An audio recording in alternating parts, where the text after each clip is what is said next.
नाथूराम गोडसे ने गांधी पर जो 3 गोलियां चलाई थीं, वो सिर्फ गांधी पर नहीं थी, बल्कि वो इस देश की एकता, समानता और प्रेम पर थी। बहुत से लोग सोचते हैं कि गांधी की कहानी यहाँ खत्म हो गई थी, मगर कहानी तो यहाँ शुरू होती है। इसमें कोई शक नहीं कि गांधी की हत्या आज़ाद भारत की सेकुलर कल्पना पर सांप्रदायिक विचारधारा का एक हमला था, मगर सांप्रदायिक ताकतों के लिए जिंदा गांधी से ज़्यादा खतरनाक मृत गांधी थे। 30 जनवरी 1948 को जब गांधी को गोली लगी तो उसके बाद देश में दंगे रुक गए और एक लंबे समय तक देश में कोई बड़ी सांप्रदायिक घटना नहीं हुई।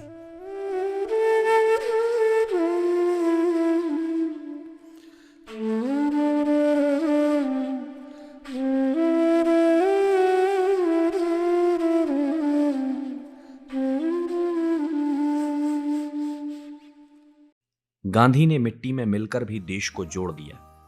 सरदार पटेल ने 27 फरवरी 1948 को नेहरू को जो पत्र लिखा है, उसमें यह बात भी साफ तौर पर लिखी है कि सावरकर के सीधे मार्गदर्शन में हिंदू महासभा के एक कट्टर वर्ग ने यह षड्यंत्र रचा और आरएसएस के लोगों ने गांधी की मृत्यु पर मिठाइयां बांटी। मोहनदास करमचंद गांधी, वो नाम जिसके कई मायने हैं, जिसको सत्य, अहिंसा, प्रेम और एकता के प्रतीक के तौर पर देखा जाता है और भारत की वैश्विक छवि को भी इसी नाम के साथ जोड़ा जाता है। गांधी के बिना आजाद भारत की कल्पना करना एक अधूरा सपना लगता है। गांधी भारत की एकता का ताना बाना बुनने वाले शिल्पकार थे, जिन्होंने भारत की हर समस्या के समाधान के लिए अपने जीवन को न्यौछावर कर दिया। इस दौर में जब गांधी को लेकर व्हाट्सएप और यूट्यूब पर आपके मन में न जाने कितने झूठ भरे गए हैं, तब जरूरी है कि गांधी के लिए भी सत्य की लड़ाई को लड़ा जाए और उस गांधी से आपको मिलवाया जाए जिसने इस देश को आजाद सवेरा दिया। अफ्रीका में रंगभेद की लड़ाई हो या भारत में छुआछूत की लड़ाई, गांधी अपनी लाठी लेकर अडिग खड़े रहे और भारत से अंग्रेजी हुकूमत को बिना हथियार ही उखाड़ फेंका। गांधी हो या नेहरू हो, ये थियरी के लोग नहीं थे, ये कर्म के लोग थे। गांधी तो हमेशा कहते हैं ना कि अगर मेरी पहली और दूसरी बात में कुछ गड़बड़ दिखाई दे तो दूसरी बात को मानो, अगर दूसरी बात में भी गड़बड़ दिखाई दे तो जो मैं करता हूं उसको सही मानो। बिल्कुल, आप देखिए, गांधी की हत्या उन्हीं लोगों ने की थी जो हिंदू राष्ट्र की बात करते थे। और हुआ क्या कि गांधी की हत्या को लेकर वो सोचते थे कि बहुत कुछ हासिल हो जाएगा, लेकिन हो गया उल्टा। मरा हुआ गांधी, जो शहीद गांधी था, वो जिंदा गांधी से ज़्यादा मजबूत हुआ। जैसा कि आपने कहा कि गांधी की हत्या के बाद दंगे बंद हो गए और उसके बाद लंबे समय तक दंगे नहीं रहे और लंबे समय तक जो गांधी के हत्यारे थे वो जनता की नज़र में विलन बने रहे। लेकिन वही हुआ जब दक्षिणपंथी ताकतें मजबूत होना शुरू हुई, खासतौर पे उनकी कोशिशें तो लगातार जारी थीं और कोशिश में सबसे बड़ा हिस्सा था नेहरू और गांधी को बदनाम करना, क्योंकि उनके सामने सबसे बड़े आइकन वही आते हैं और उनको दुश्मन भी अपने सबसे बड़े वही लगते हैं, क्योंकि उन्होंने ही उनको सफल नहीं होने दिया था। तो वो धीरे धीरे चलता रहा और इस बीच में गली गली में सरस्वती शिशु मंदिर खुल गए, सरस्वती शिशु मंदिरों जैसे बहुत सारे शिशु मंदिर खुल गए और लगातार जनता के बीच में गांधी के खिलाफ, नेहरू के खिलाफ झूठ फैलाया गया, जिसका मुकाबला नहीं किया गया ठीक से। इसलिए लोगों की एक ऐसी अवस्थिति बनी है जहां लोग सोचते हैं कि गांधी कोई विलन थे। लेकिन मेरा अब भी भरोसा है कि गांधी पर अगर ढंग से बात की जाए, गांधी को अगर लोगों तक ले जाया जाए, तो लोग इस बात को समझेंगे कि साहब गांधी विलन नहीं थे, गांधी के हत्यारे विलन थे। ऐसा नहीं है कि तब नहीं थे, तब भी गोडसे के समर्थक थे, तब वोकल नहीं थे, तब टीवी चैनल पर, संसद भवन के अंदर ये सब कहना मुश्किल काम था। जैसे आज भी देखिए, प्रधानमंत्री नहीं कह सकते हैं, गृह मंत्री नहीं कह सकते हैं, हो सकता है 20 साल बाद वो भी कहें, अगर ऐसा ही माहौल बनता रहे तो ये ग्रेजुअली हुआ है। तब जो सत्ताएं थी, जो मुख्य धारा थी, जो पत्रकारिता थी, उसमें ऐसे लोग थे जिनके चलते ये बातें नहीं कही जा सकती थी, दब छुप के कही जाती थी, छोटी मीटिंग्स में कही जाती थी, आरएसएस की अपनी मीटिंग्स में कही जाती थी, तो ऐसी जगहों पे, सुरक्षित जगहों पे कही जाती थी। लेकिन जब उनका प्रभाव बढ़ा है, आप देख रहे हैं, मेन स्ट्रीम में आए, उनके पास अपने चैनल्स हैं, बल्कि सारे चैनल्स ही उन्हीं के हैं और उनके पास अपनी मीडिया है, तो वो अपनी बातें कह रहे हैं, उसमें भी दबा छुपा कहते हैं, उतना खुल के नहीं कहते हैं अभी। आज़ाद हिंदुस्तान में राज्य हिंदुओं का नहीं बल्कि हिंदुस्तानियों का होगा और उसका आधार किसी धार्मिक पंथ या संप्रदाय के बहुमत पर नहीं, बल्कि बिना किसी धार्मिक भेदभाव के समूचे राष्ट्र के प्रतिनिधियों पर होगा। धर्म एक निजी विषय है जिसका राजनीति में कोई स्थान नहीं होना चाहिए। इसलिए आज जब सरकार में बैठे लोग हिंदू राष्ट्र की बात करते हैं, तब उन्हें गांधी की इस बात को पढ़ना और समझना चाहिए। गांधी ने जो हिंदू होने की परिभाषा बताई है वो नेताओं और पार्टियों के हिंदुत्व से बिल्कुल अलग है। गांधी से हिंदुत्व को लेकर किए गए सवाल पर गांधी कहते हैं, यदि मुझसे हिंदू धर्म की व्याख्या के लिए कहा जाए तो मैं इतना ही कहूँगा, अहिंसात्मक साधनों द्वारा सत्य की खोज। सत्य मेरा धर्म है और अहिंसा उसकी प्राप्ति का एकमात्र रास्ता। तलवार के सिद्धांत को मैंने सदा के लिए ठुकरा दिया है।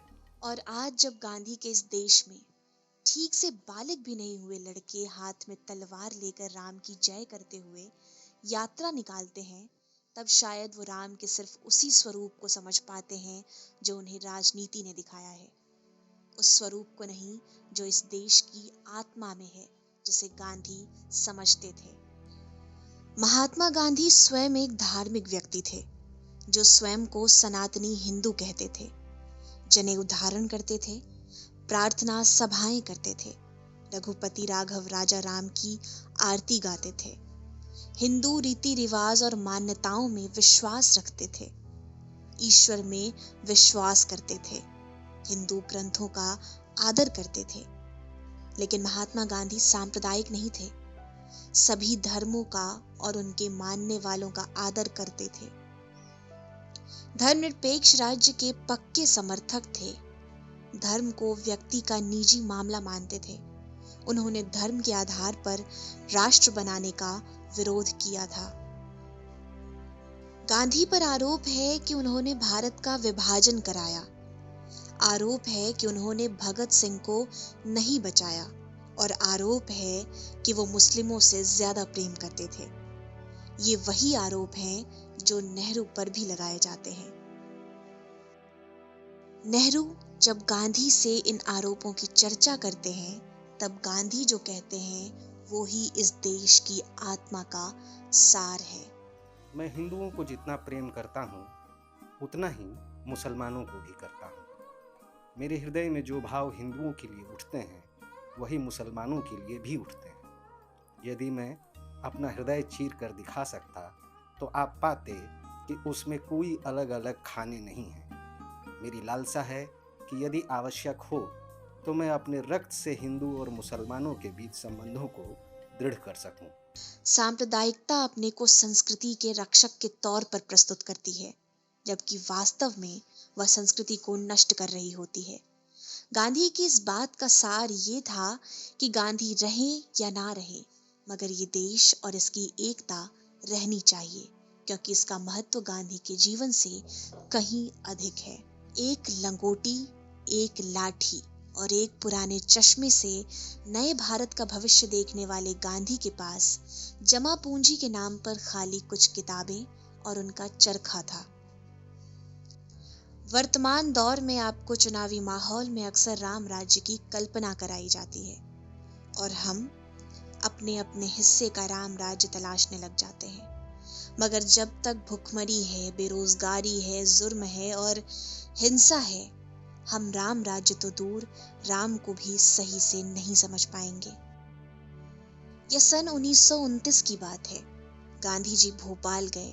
वहां की जनसभा में उन्होंने समझाया, मैं जब कहता हूँ कि रामराज आना चाहिए तो उसका मतलब क्या है?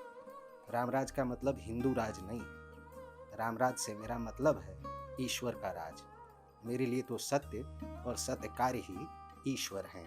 प्राचीन रामराज का आदर्श प्रजातंत्र के आदर्शों से बहुत कुछ मिलता जुलता है और कहा गया है कि रामराज में दरिद्र व्यक्ति भी कम खर्च में और थोड़े समय में न्याय प्राप्त कर सकता था। आज के इस माहौल में अगर गांधी होते तो बेशक संसद भवन के बाहर अनशन पर होते और वजह होती इस देश में फैली गरीबी, असमानता, जातिवाद, हिंसा और बेरोजगारी। क्योंकि गांधी ने जिस भारत की कल्पना की थी वहां नेता मंचों पर चढ़कर गोली मारो के नारे नहीं लगाते थे। युवाओं से यही अपील है कि वो गांधी को व्हाट्सएप और यूट्यूब पर ना पढ़ें।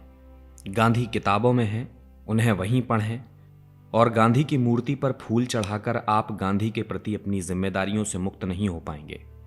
गांधी को समझो और यकीन रखो कि जिस दिन तुम्हारे जीवन में अंधकार छाएगा, तुम्हें रोशनी से निकलता एक गांधी नजर आएगा। हे राम।